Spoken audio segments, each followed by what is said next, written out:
It's hard to breathe, but that's alright. Hush. Tout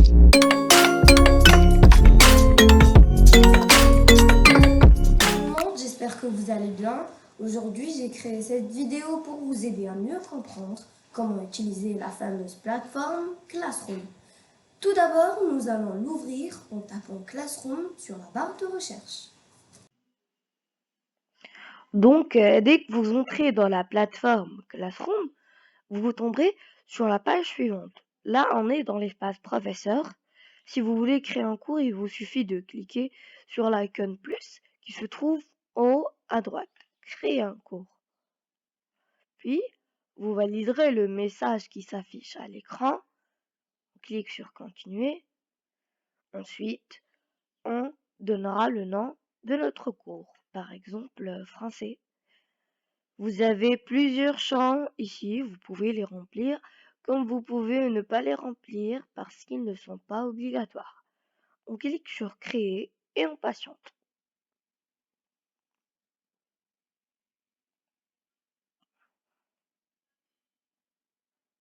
Voilà, notre cours est créé. Dans la page d'accueil de Classroom, il y a 4 onglets. Le premier s'appelle le flux. Puis il y a l'onglet travaux et devoirs.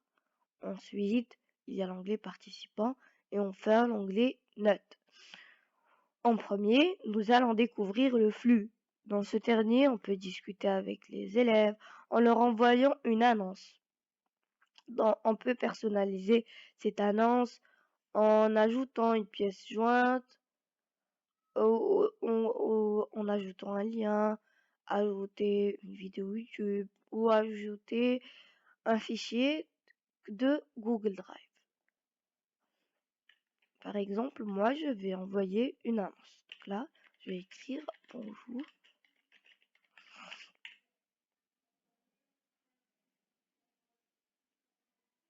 Donc là, on pourra publier notre annonce à cet instant même, ou on pourra le programmer pour après, pour demain, pour dans 1 heure, etc., etc. Là, dès qu'on publiera notre annonce, les élèves pourront mettre un commentaire, par exemple, je n'ai pas compris, qu'est-ce que c'est, comment pourrais-je nanani, etc., etc. Donc, le deuxième onglet s'intitule Travaux et devoirs. Travaux et devoirs, c'est le plus important. Il vous permet de créer un devoir, un questionnaire, une question, une documentation, etc., etc. Donc, après avoir créé le devoir, vous pourrez le personnaliser en ajoutant un titre, très important, en ajoutant des instructions. Les instructions sont facultatives, ils ne sont pas très importants. Vous pouvez les ajouter comme vous pouvez ne pas les ajouter. Vous pouvez les mettre en gras comme vous pouvez ne pas les mettre en gras, etc., etc. Vous pouvez personnaliser, mettre en italique, souligner, liste à puce, etc. Donc là, on peut joindre un nouvel élément. Par exemple, on pourra ajouter un Google Docs, un Google Slide ou un Google Sheet. On peut également ajouter un fichier qui sera exporté depuis Google Drive ou un fichier exporté depuis votre PC ou un lien YouTube, une vidéo YouTube plus précisément.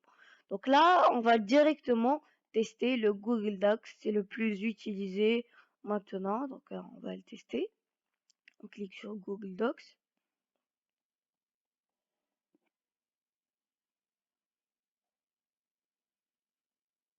Voilà, notre Google Docs est créé.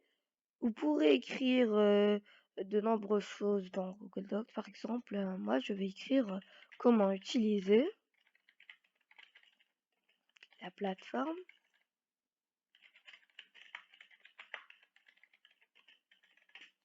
On pourra le personnaliser, on pourra personnaliser la police, on pourra personnaliser la taille de la police, on pourra la mettre en gras, la mettre en italique, la souligner même. On pourra même changer la couleur. Donc là, on peut aussi, je pense que vous avez remarqué que Google Docs est comme Word, mais en fait, il est en ligne. Voilà. Donc, je pense que vous avez remarqué aussi qu'il a les mêmes options que Word.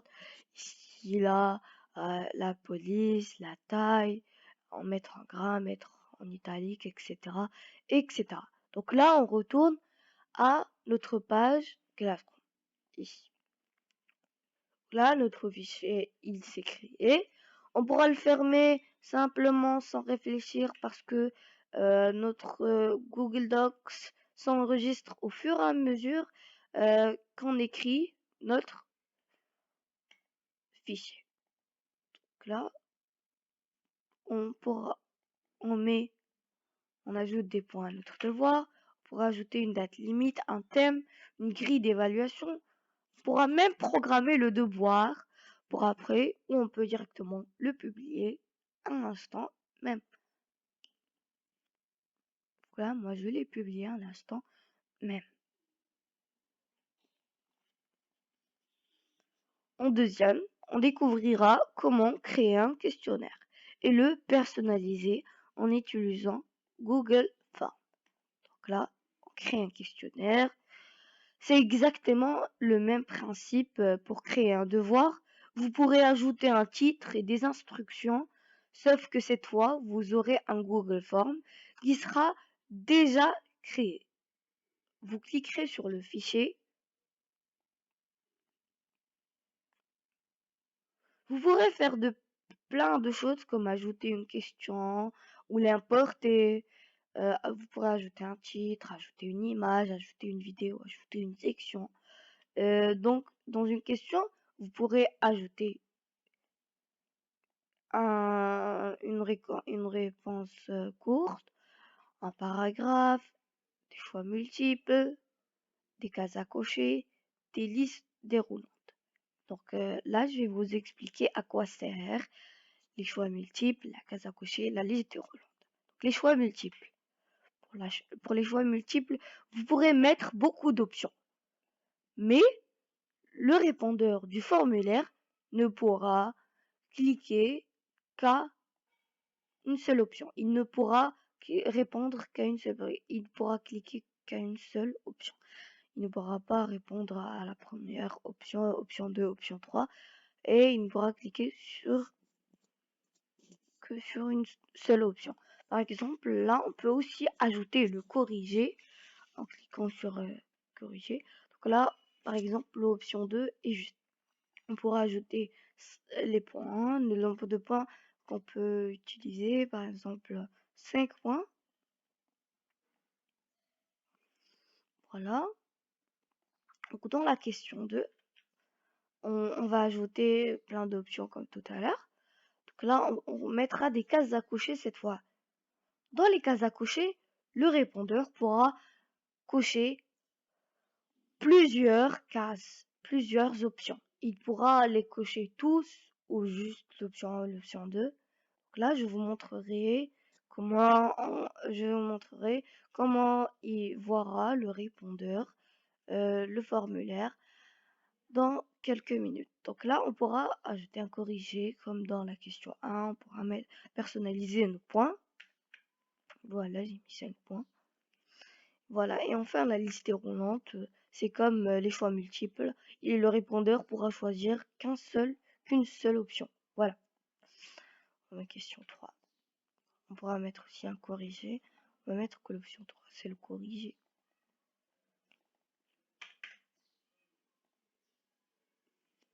Voilà. Là, on peut aussi rendre une question obligatoire en cliquant sur le bouton obligatoire. Il est ici, obligatoire. Et ici aussi, on va le mettre obligatoire. Donc là, je pense que vous voyez en haut à droite un icône, c'est un icône paramètres. Vous allez cliquer dessus. Donc là, vous avez collecté les adresses email, envoyé des copies, etc., etc. Là, on est dans l'onglet général. sur collecter les adresses email. Si vous voulez voir les adresses email de vos élèves ou du répondeur du formulaire pour pouvoir corriger et lui envoyer sa note à la fin de la correction automatique ou la correction que vous corrigez vous. Donc là, on va envoyer une copie des réponses.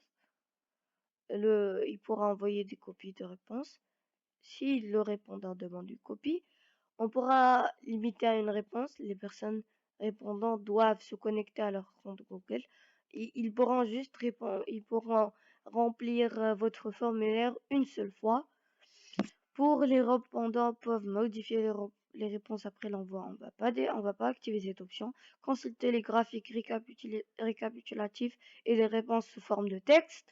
Si on active cette option, les répondants pourront voir les réponses des autres élèves qui ont répondu à ce formulaire. Ici, on a le deuxième onglet qui s'intitule Présentation. On pourra écrire Afficher la barre de progression, trier les questions en mode aléatoire. Si vous voulez trier les questions en mode aléatoire, vous pourrez, mais je ne pense pas que ça va servir à quelque chose pour maintenant. Vous pourrez mettre un message de confirmation. Par exemple, je vais mettre bien reçu, merci. Voilà. Dans l'onglet présentation, il n'y a que ça. Et enfin, il y a l'onglet questionnaire. C'est le plus important de tous. Que vous pouvez, au début, vous avez convertir en questionnaire. Si vous cliquez sur si vous activez l'option convertir en questionnaire, vous allez rendre votre questionnaire comme il sera noté. Vous allez activer la notation automatique du questionnaire. Si vous la désactivez, votre questionnaire ne sera plus noté. Donc là, vous pouvez publier la note immédiatement après chaque envoi ou plus tard après l'examen manuel. Si c'est vous si vous cliquez sur immédiatement après chaque envoi, il y aura la réponse, le corrigé que vous avez mis tout à l'heure. Vous avez mis dans le formulaire qui sera écrit automatiquement, ou vous pouvez simplement cliquez sur plus tard après examen manuel. Vous pourrez le corriger à main levée. C'est vous qui le corrigerez sur votre PC. Voilà. Le répondant peut voir les éléments suivants. Question, réponse incorrecte, bonne réponse, nombre de points. On va tout laisser activer, c'est bien. Enregistrer. Voilà. Et si je vous conseille d'ajouter au début une question qui sera nommée nom et prénom. Nom et prénom. Donc là, on va mettre une réponse courte et il n'y aura pas de corrigé pour cette question. On va mettre 0 point. Voilà, terminé. Et elle sera obligatoire aussi pour connaître l'identité de votre répondeur. Et ici, vous avez aussi un onglet aperçu. Aperçu, vous allez cliquer sur l'icône aperçu qui est à côté de l'icône paramètres. Donc là, si vous cliquez sur l'icône l'œil, pardon, si vous cliquez sur l'œil, ça c'est ce qui veut dire aperçu. Donc là, vous pourrez ajouter votre adresse email. Par exemple, je vais mettre test@gmail.com. Je vais mettre mon nom et prénom, je vais mettre NS. Voilà, je mets NS. Et mon prénom, je pense pas que c'est ou NS.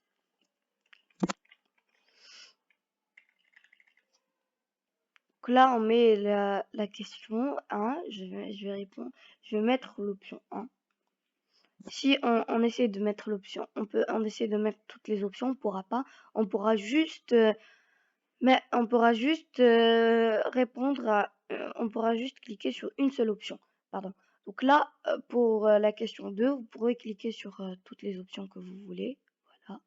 Et pour la troisième option, vous pourrez cliquer sur qu'une seule option. Moi, j'ai cliqué sur l'option 3. Vous avez aussi vous avez ici m'envoyer une copie de mes réponses. Vous pourrez cliquer sur m'envoyer une copie de mes réponses que vous pouvez ne pas les cliquer. Voilà, on va cliquer sur envoyer. Et là, c'est écrit bien reçu. Merci. Donc on va afficher notre note. On a eu 20 sur 20. Voilà. On a répondu à toutes nos questions et ils ont été corrigés par le blanc quiz, le formulaire plus précisément. Et ici, si vous retournez sur l'onglet d'accueil de Google Forms, vous pourrez voir ici que c'est écrit réponse 1, que c'est écrit l'email, score 1, donc l'email, et c'est écrit le nom et prénom. Vous pourrez tout voir, vous pourrez corriger, vous pouvez même changer la note si vous voulez.